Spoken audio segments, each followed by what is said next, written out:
ఒకసారి సాయంత్రం ఒకసారి పర్వాలేదన్నారు పెద్దవాళ్ళు.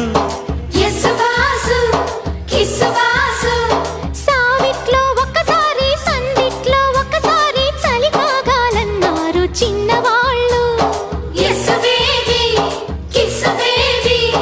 కొక్కరో బంగారు కోడి ముద్దడితే ముదిరింది వేడి. పిల్లగో చూశాని నాడి అదిరింది కన్నెబాడి.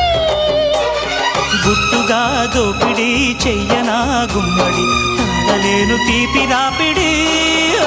నిన్నేమడగను ఎట్టాడగను ఒకసారి ఒడిలోకి రమ్మని.